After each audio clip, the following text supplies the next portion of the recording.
that sorted? Are you bullish about Birdman? I'm very excited to be riding this year's Melbourne Cup. It's always a race that we target. Everyone targets it in the industry, whether it be a horse trainer, an owner, or a jockey, but especially for us. And it's really exciting to be partnering up with Aussie Kerr and Chris Waller on a great first Tuesday in November. That combination is very hungry for some cup success. Do you feel that? They've been close a couple of times and won a couple. Well, it's the Melbourne Cup. Everyone wants to win the Melbourne Cup, let's be honest. Everyone wants to be a part of it, and that's what makes it so amazing and fascinating. And it's a great grueling race where we start speculating about horses that have got too much weight, ones that are well weighted, others that pass the scan, don't pass the scan, then barrier draws, track conditions. So yeah, there's so much more to play out. This morning I partnered Birdman in a piece of work, and even he's going really well. So every horse that lines up in this year's Melbourne Cup, it's going to be a really great contest like it always is. How did he feel today? Birdman? Birdman's really good. He's moving really well. He's healthy. I'm pretty sure Chris will be very happy where he's at this part of his preparation.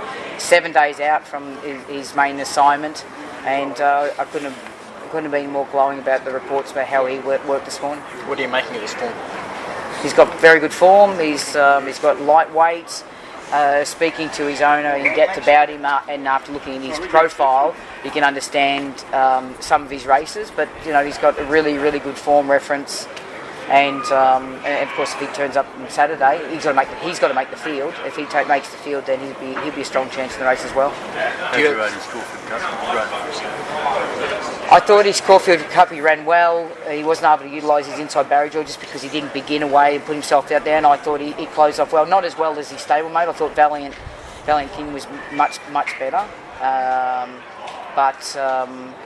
But by saying that, there was a couple of nice runs out of the Caulfield Cup, which is a really good lead-up race. But the horse I'm riding, he's going to come through the Cox Plate, which has also been a great form reference. So I'm really looking forward to seeing how Buckaroo comes through his Cox Plate and see how he lines up.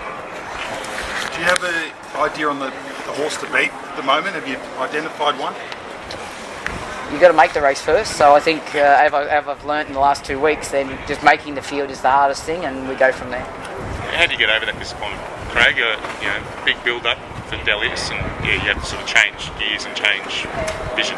Yeah, well, we all had to pivot. Luckily for me, I'm a jockey. I was able to pick up a ride in the Cox Plate, and the horse ran really well, finished fourth in attrition, and then, of course, now we're looking for a Melbourne Cup and really being able to secure a great ride in the Melbourne Cup, so I'm pretty fortunate.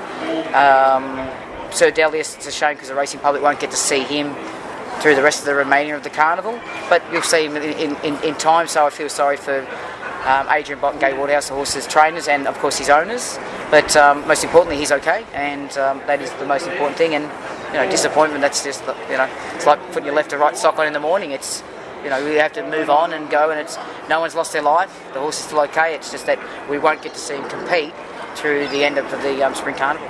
Craig, take us what you do now physically to prepare for Tuesday. You don't have enough time. So every myself and everyone, our colleagues, we're elite athletes. So we work with our team. So my job would be to get ready for Derby Day, so there still might be some morning work to be had with the horses that I'm riding. Other than that, then we start doing some form. But in regards to myself, the same thing, plenty of sleep, because we lack a lot of that next week, and the most important time is have my body right. So my weight's where I want to be to ride light. I've been doing for the last 4 weeks, and effectively I've got my Rolfer out here. I've got a high performance bloke in Sean that's working with me now, which has given me those little 1%ers that we're looking at, which is obviously sleep, and trying to get some sleep back. But it's amazing the science behind high performance now, and I'm really enjoying that part of it. How has that changed over the years? Oh, a hell of a lot. I've been lucky enough so far to be only doing my job for 33 years, so that's at the moment, so hoping to extend it. But again, the old cliche or the old saying is, I wish I knew what I know now years ago, because you're just a lot smarter how you do things, and also you put more importance on certain things, I find now. And it's great. It gives me another thing to focus on and to look at, and the science, not just training racehorses, feeding them, but for us as the jockeys, we've got to do so much more, and we can do so much more. Can you attribute any? Your spring has started so well. You're winning a heap of Group 1s, and obviously you want to keep it going now in Cup Week. Can you attribute any of those changes to that success? Do you think you need the right horses, obviously? Well, it's a great secret, but the early success was down to, don't tell anyone, fast horses. They are really, really good horses. My job is just don't complicate it. I've got a great team around me, and fast horses win races.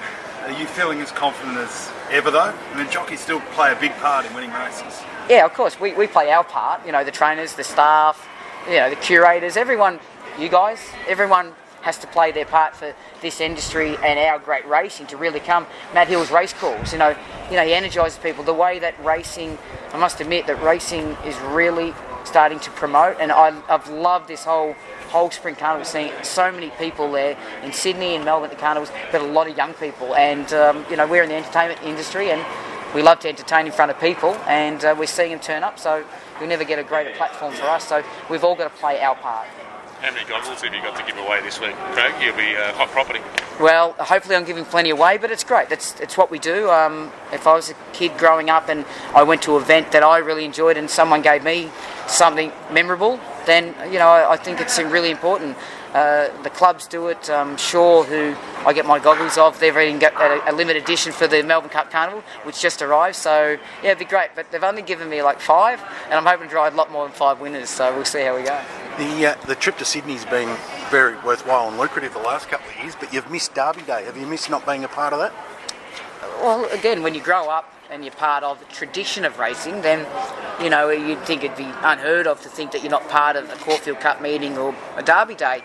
But it is what it is. I had Ballinipatina the last 2 years, which then found me up in Sydney for Derby Day, and it is what it is. So jockeys can only ride one horse in one race, and they can only ride in one state per day. So it does make it challenging for the riders about where they have to go, and that's the only thing that changes. But then it can open up opportunities for other riders as well. So you're unhappy if it affects you the bad way, and if it affects you the good way, then you're happy. So it's part and parcel of it. You excited about getting back and being a part of the first day of the carnival, though? I love being part of Flemington. I love seeing you guys out here.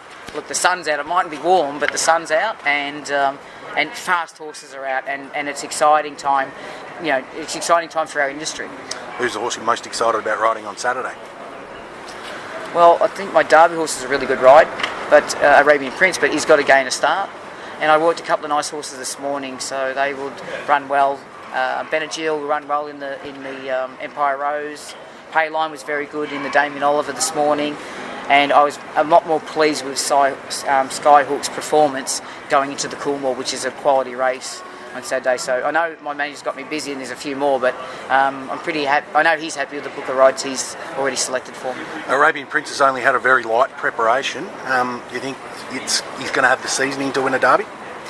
I'll leave the training up to the trainers and I'll do the riding, but we're very happy to be riding him, providing he makes the field. At the moment he's subject to being his first emergency, so hopefully on acceptances he gains a start, but I'll leave the training up to them, but I think he's the right horse. Can he beat options? Not options, Observer. Well, if he beats, I think everyone's got to beat the favourite, of course, but I'm looking forward to riding Arabian Prince if he gains a start on Saturday in the Derby. What's giving you confidence in Buckaroo? He's a good horse. He's a really good horse. I don't think he's badly weighted in this year's Melbourne Cup when the minimum is not really minimum anymore. He's clearly the best horse in the race. We saw that in the Cox Plate, and he was favourite for the race last year. So he's had that experience. He's a great horse. Does it concern you that the trainer sort of said, straight after the Cox Plate that maybe he wasn't going to be going that way? If Chris Waller believed that the horse wouldn't be any chance of running well and was comfortable without running him, Chris Waller wouldn't be running him. So for him to pivot, it just shows you that he's happy. So I think as a rider, I'd definitely be excited. You've done a bit of riding for Mick Kemp in the past, probably early days, probably through Cranbourne Connection as well, but you've ridden a lot of winners for him. What would it mean to ride a Group 1 for him if you can get into the field?